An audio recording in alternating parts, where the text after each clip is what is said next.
அன்பான தமிழ் குஷி நேயர்களே, இது உங்களின் உன்னை அறிந்தால் நிகழ்ச்சி.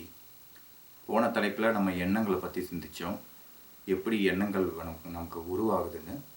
இந்த இந்த தலைப்பில் நம்ம எண்ணங்களோட பிரிவுகளை இன்னும் கொஞ்சம் டீப்பாக, இன்னும் கொஞ்சம் ஆழமாக நம்ம இதை சிந்திப்போம். அதற்கு முன்னாடி என்னை பேச வைத்து கொண்டிருக்கும் எல்லா குருமார்களையும் வணங்குகிறேன். எனக்கு இந்த அறிவை நிறைய கொடுத்த வேதாத்ரி மகர்ஷி அப்பா என்னுடைய ஞான தந்தை, அவருக்கு என்னுடைய வணக்கத்தையும் நான் கூறிக்கொள்கிறேன். இப்போது இந்த எண்ணத்தோட பிரிவுகளை நம்ம அந்த காலத்தில் நம்மளுடைய ஞானிகள் குருமார்கள் அழகாக பிரித்து கொடுத்துருக்காங்க. 3 விதமான கர்மங்கள்ன்றது எண்ண குவியலுங்க.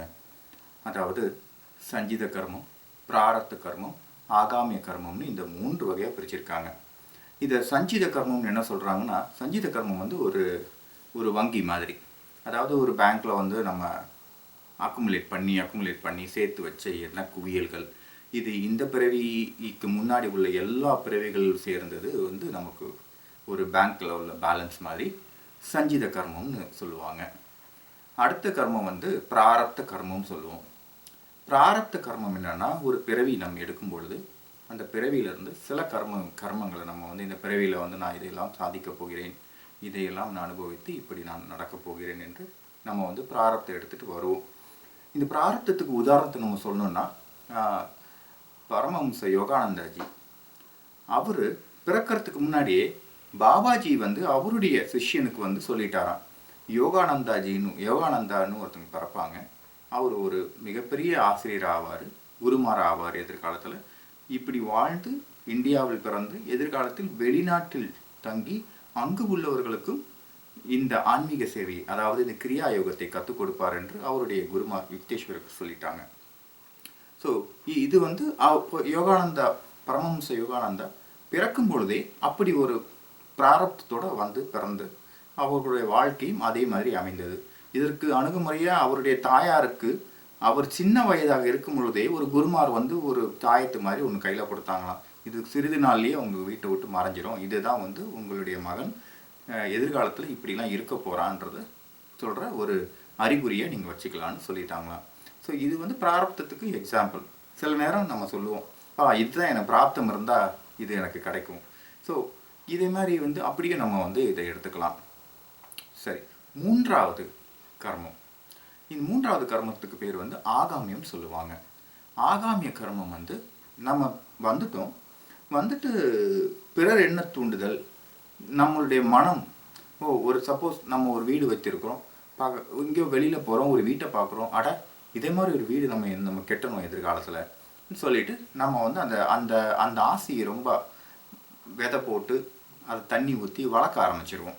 இப்படி கலெக்ட் பண்ணுற எல்லா எண்ணங்களும், அந்த கர்ம வினைகளும் நமக்கு ஆகாமியமாக ஆகிடும். அதாவது அந்த கரண்ட் பர்த்தில் உள்ள எண்ண குவியல்கள். இந்த ஆகாமியம் தாங்க நமக்கு கடைசியில் சேர்ந்து அது பாட்டு சஞ்சிதமாக போயிடுது கடைசியில். அதாவது நமக்கு அக்குமுலேட் பண்ணிக்கிட்டே இருக்கிறோம் அதை புரியாமல். இப்போது பிரார்த்த கர்மத்தை நம்ம எப்படி, இப்போ ஒரு கேள்வி எழலாம், இப்போ எனக்கு என்ன, நான் எந்த இதுக்காக நான் வந்திருக்கேன், எந்த விதமாக என்னுடைய எண்ணங்கள் நான் பார்க்கலான்னா, சப்போஸ் ஒரு எண்ணம் வருதுன்னு வச்சுக்கோங்களேன்.